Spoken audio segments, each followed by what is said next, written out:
Bonjour à tous et bienvenue dans ce nouvel épisode de Cup of Dev de l'été avec Benjamin. Et oui, comme toujours. Bonjour Marianne. Toujours. Et moins de chaleur et de ciel bleu, mais on va peut-être arrêter de se plaindre de la météo à chaque épisode de l'été. Oui, c'est ça. Ce serait mieux. Et comme ça permet de timer. Tu vois, vous savez à peu près quand est-ce qu'on fait les enregistrements. Voilà. Après celui-là on triche parce que c'est un deuxième essai, ouais, mais on triche un peu. On dira rien. Finalement peut-être qu'on se plaint pas tant que ça. Ou alors en fait il fait tout le temps moche dans les enregistrements au final.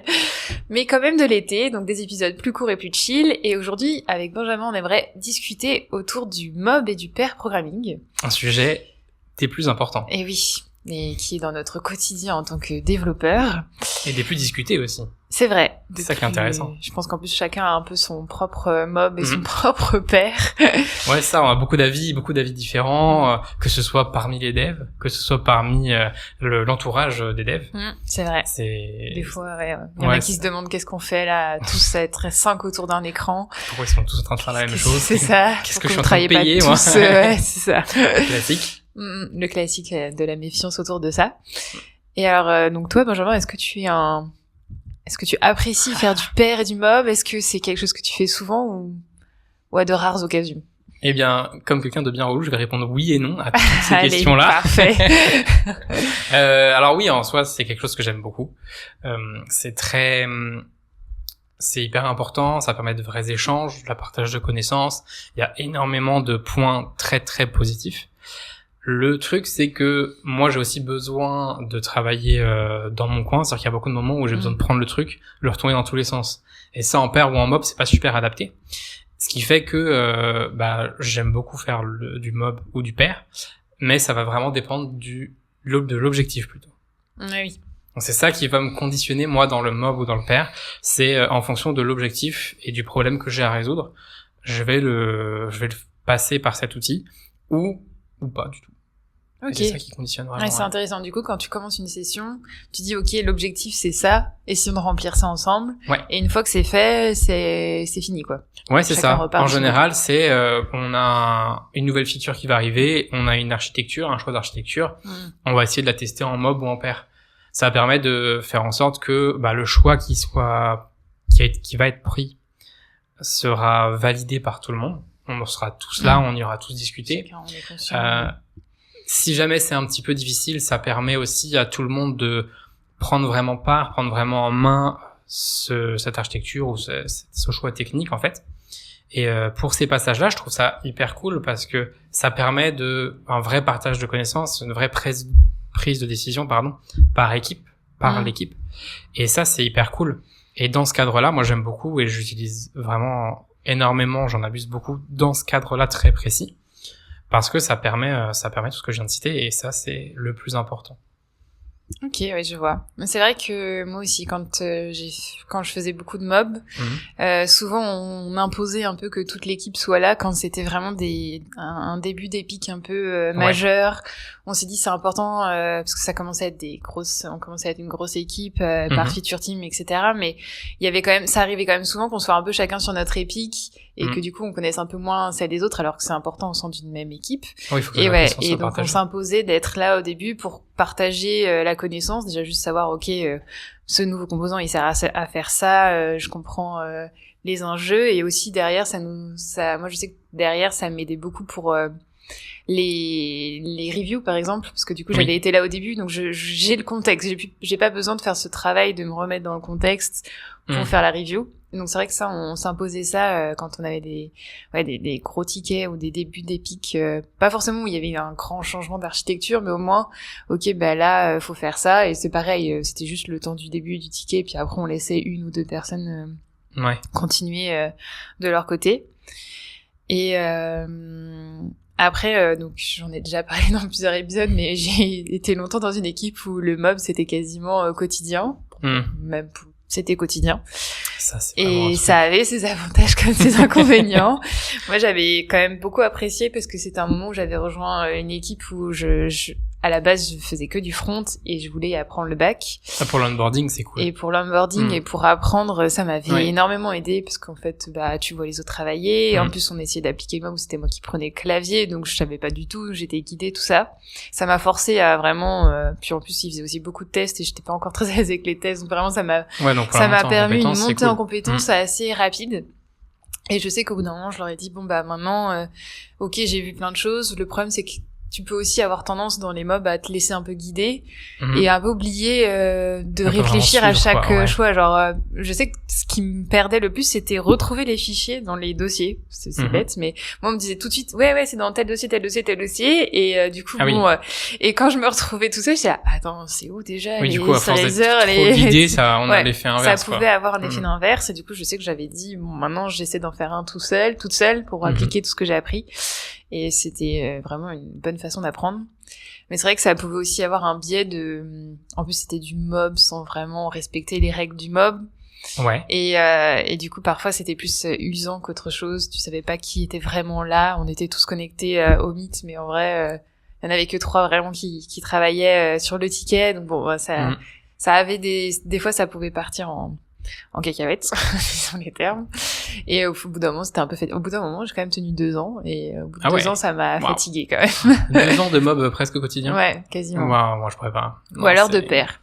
Mais c'était quand même très rare d'être tout seul sur un ticket. Ah ouais, moi j'avoue que pour l'onboarding, c'est vraiment bien. Ça permet vraiment de mettre les gens dedans, faire du pair, du mob, c'est cool. Pour les parties, quand t'as des grosses décisions techniques ou ce genre de choses, où tu veux mettre en place des bonnes pratiques ou autres, et du coup faire en sorte qu'on soit tous là et qu'on soit tous actifs de cette décision. Je trouve ça hyper cool. Faire du mob au quotidien, moi ça m'épuiserait. C'était épuisant, c'était des grosses journées. Je pense que je travaille 1 jour sur 2 pour compenser. Sinon c'est pas possible. La semaine à 4 jours. Ah non, là ça serait la semaine à 3 jours, je pense. C'était après c'était un mob particulier, et il y en avait qui étaient pas chauds dans l'équipe, donc on savait que certaines personnes elles étaient. Mais du coup ça met une ambiance particulière quand même. Ouais, c'est vrai. Mais il y avait quand même une très bonne entente dans l'équipe. C'était pas, après c'était une période où il y a eu beaucoup de télétravail, on se voyait pas forcément sur place, donc ça, justement, le fait de savoir qu'on pouvait toujours tous se retrouver sur un Meet, parce qu'on savait qu'il y aurait toujours quelqu'un, ça a aidé aussi à passer une meilleure journée où t'es pas solo en télétravail chez toi, ce qui est pas une mauvaise chose. De temps en temps, moi j'aime bien aussi, mais là c'était, tu vois, ça rendait ton télétravail quand même plus chouette. Et vraiment, il y avait quand même une très bonne entente côté équipe. On a essayé de faire évoluer la chose, et de temps en temps, il y avait. Après, c'était aussi par vague quand t'avais vraiment des grosses épiques. Mais du coup, ça perd pas de son intérêt. Au bout d'un moment, enfin de sa valeur, quoi. Certainement qu'on n'était plus aussi, on était peut-être pas aussi efficace des fois. Parce que souvent, quand t'as un outil et que tu passes ton temps à l'utiliser, au bout d'un moment, c'est tellement naturel que c'est plus très utile, alors que c'est comme tous les rituels en fait, le daily, l'affinage, etc. Et le mob, le pair, tous ces outils là de travail d'équipe, en les utilisant ponctuellement au bon moment, du coup ils gagnent en force et en pertinence, où on sait que c'est un moment précis dédié, et du coup l'équipe est plus active et plus motivé lors de ces points-là, quoi. Ouais. Donc c'est peut-être plus pertinent. Oui, après souvent des fois c'était juste on était connectés mais chacun était sur son ticket, donc tu vois c'était plus du coup c'est plus vraiment du mob là, voilà. Et c'était plus des fois il y en avait un qui partageait son écran, alors du coup quand il y avait des questions on regardait son écran, mais oui c'était pas non plus tous les jours toute l'équipe sur un ticket, mais c'est vrai que ça arrivait un peu, tu te connectais le matin et tu sais sur quoi je vais travailler, c'est telle personne qui partage son écran, let's go, allons voir ce qu'il fait et partageons avec lui des idées et tout, mais c'est curieux, c'est vraiment il y en a qui prend presque la main sur l'équipe, quoi. Et c'était pour ça que au bout d'un moment on savait plus trop si c'était du mob, parce que du coup tu savais pas qui était vraiment actif, parce qu'on était connectés mais t'osais pas forcément imposer aux gens de participer parce que tu savais pas si eux en fait ils étaient sur un ticket, donc, du coup, et ça avait vraiment on perd vraiment la nature du mob, quoi.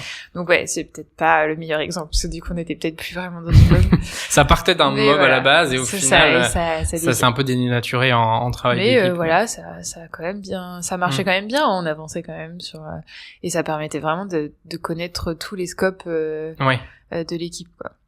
Ok, c'était un peu un hybride, quoi. Ouais, c'est ça. Ce truc entre les deux. C'est pas mal. Moi, c'est vrai que c'est ce que je disais au début, j'ai vraiment tendance à utiliser les outils à des moments précis pour des cas particuliers, ce qui permet déjà de garder vraiment la force de l'outil, ce qui permet aux personnes qui viennent d'être vraiment engagées sur ce qu'ils font. Ouais. Et aussi, on a l'habitude, au bout d'un moment, de se dire, ok, quand on fait ça, on sait que c'est pour ça. Et ça, c'est assez fort, quoi. C'est pas mal. Et tout à l'heure, t'as parlé du pair pour faire de la review. Ouais. Et ben moi, c'est marrant. Moi, c'est un truc pour lequel je suis pas fan. Ouais. Parce que justement, j'aime bien prendre la review. J'avoue que c'est pas l'exercice qui me plaît le plus. mais j'aime bien prendre le ticket en main tout seul. Et voir si j'arrive à le comprendre. Oui, à comprendre la démarche, à comprendre la logique. T'es pas biaisé alors par que, une explication. Quand la personne m'explique, je vais dire, ok, et voilà. Alors que si je le prends moi, je peux tout de suite me dire, alors peut-être que c'est ce qu'elle a fait, la personne est super pertinent. Mais si j'arrive pas à le comprendre, tout seul, déjà, on perd des points et déjà on va le retravailler. On va le retravailler en disant, c'est pas suffisamment simple, suffisamment universel. Et du coup, ça me permet déjà d'avoir une première étape de review, en fait, avant même la review en tant que telle du code ou des bonnes pratiques ou tout ce qu'on veut, ou même de la feature, est-ce que la feature est bien respectée. Mais en fait, déjà, est-ce que ton code est lisible? Oui. Alors que quand on le fait en pair, ça arrive, hein, forcément, il y a des cas très particuliers où on fait ça en pair.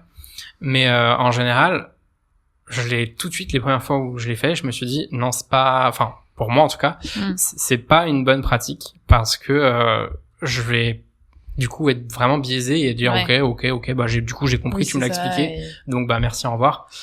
Alors que le faire vraiment par moi-même, là je vais faire la démarche par moi-même, je vais prendre le temps de comprendre la logique, lister les commits quand il y en a plusieurs, les parcourir un à un, avoir vraiment tout le raisonnement et me dire ok, j'ai compris, c'est clair, ou alors là cet enchaînement là il est pas clair.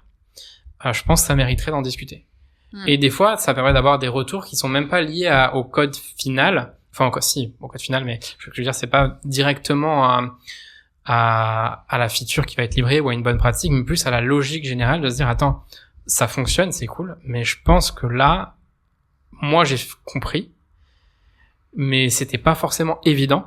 Et je pense que d'autres personnes qui n'ont pas forcément le même background, ils vont pas comprendre, quoi. Donc, est-ce qu'on pourrait pas le revoir autrement? Quitte à en faire un autre ticket ou autre, quoi. Après, ça, c'est un autre débat, mais... Et du coup, c'est pour ça que pour cet usage-là, je suis pas très fan de l'utilisation du pair programming.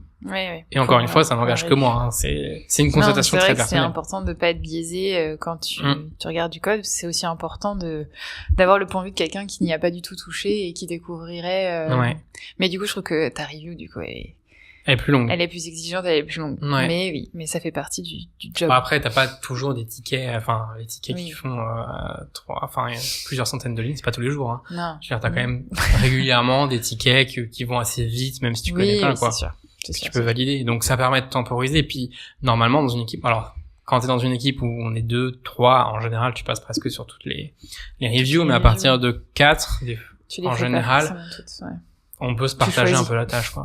Donc ça, c'est pas mal. C'est l'avantage aussi des équipes, je pense, 4, c'est pas mal parce que ça permet vraiment justement de tourner, de pas avoir besoin de passer sur toutes les PR ou MR et du coup, ça fait bien tourner le travail de l'équipe. Et puis même, justement, pour revenir sur le sujet principal, faire du pair ou du mob, je pense qu'il y a aussi, donc du pair, globalement à 2, ça marche bien. Faire du mob à 2, du coup, c'est plutôt du pair. Oui, du coup. Du coup, c'est pas tout à fait le même objectif.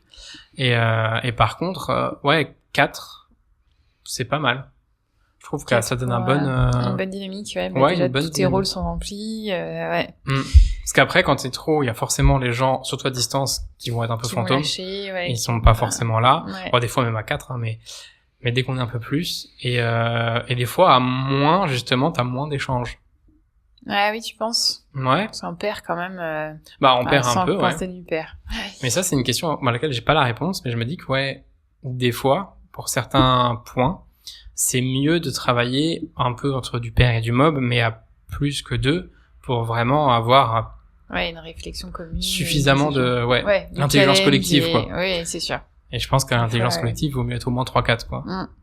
C'est vrai. Et moi, je trouve que alors je connais moins bien les règles, s'il y a vraiment des règles de base du pair comparée à celle du mob. Mais souvent, moi, quand je fais du pair, en fait, j'ai plutôt tendance à perdre de vue qu'on fait du pair et juste, en fait, on est 2 sur un ticket. Et de temps en temps, on passe la main à l'autre. Et je trouve que j'ai tendance à être moins rigoureuse sur comment on fait du pair que comment on fait du mob. Parce que de toute façon, le mob, comme on commence à être plusieurs, ça t'impose un peu plus de rigueur. Oui, forcément. Mais c'est vrai que le pair, c'est souvent un peu...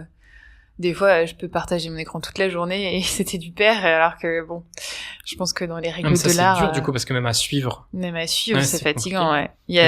T'as tendance à te perdre dans ton... Et puis des fois, tu peux lâcher l'explication. Ouais, aussi. C'est très fatigant d'expliquer tout ce que...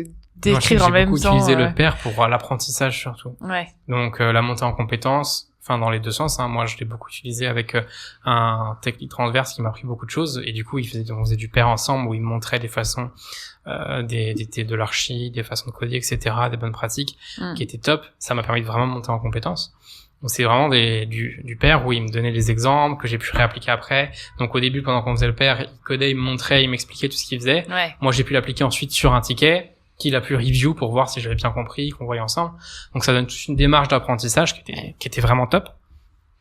Et là-dessus j'ai bien aimé. Et du coup ça c'est un modèle que quand j'ai l'occasion que je répète un petit peu, où je peux essayer de faire effectivement avec des personnes ce format de pair où je vais expliquer quelque chose. En fait, c'est 2 formats. C'est soit j'explique quelque chose en mode là comme ça, c'est pas mal, ça fonctionne bien. Applique-le et vois si t'as bien compris. Qu'est-ce que t'as des retours, qu'est-ce que toi tu verrais pour l'améliorer, etc. Donc ça, c'est toujours intéressant. Ou alors le challenge.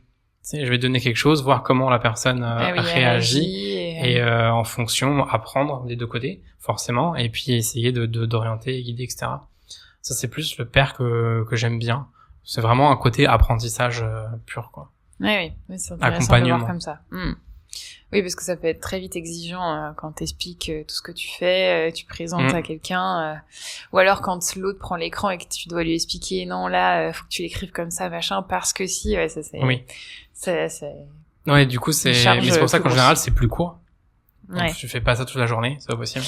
Ouais. Et de toute façon, en même temps, après, encore une fois, je pense qu'on a tous notre façon de faire les choses, mais moi j'ai du mal à rester concentré sur un écran, en réunion, un partage d'écran toute la journée. C'est dur. C'est pas possible. Moi, je sais que j'étais bien entraînée, mais il y a forcément, et en fait, il y a forcément des moments où, mais après, je pense que c'est très personnel, enfin, on n'a pas voir que moi, mais c'est très personnel à chaque personne. Moi, j'ai besoin de ce moment. Si je dois réfléchir à quelque chose, faut qu'on me laisse dans un coin, qu'on me donne le truc, que je tourne dans tous les sens. Et après, je reviens et je fais, ok, c'est bon, j'ai compris. Quand t'as besoin de tout tester et en fait tu peux plus expliquer ce que tu fais parce que toi-même tu sais plus trop, c'est ça, tu tâtonnes et tout. Et du coup au final ça rend l'exercice un peu flou parce que la personne qui assiste elle est là, elle regarde, elle participe pas vraiment. Puis après finalement ça marche pas ce que tu fais, oublie ce que j'ai fait. C'était un test. Souvent c'est je pense que c'est le genre de choses où faut que je me dise ok, si j'en arrive à là, je dis bon, on arrête le pair pour le moment, on cherche de notre côté, on essaie de voir, mais en même temps, être à plusieurs, des fois ça peut accélérer ta recherche parce que du coup tu commences quelque chose, l'autre a peut-être déjà essayé ça ou machin et du coup il peut vite t'orienter sur non c'est pas la bonne solution, cherchons une autre solution. Ouais. Mais je suis d'accord que ça peut être plus fatigant et frustrant au bout d'un moment quand tu t'es vraiment paumé. Faut une limite de temps.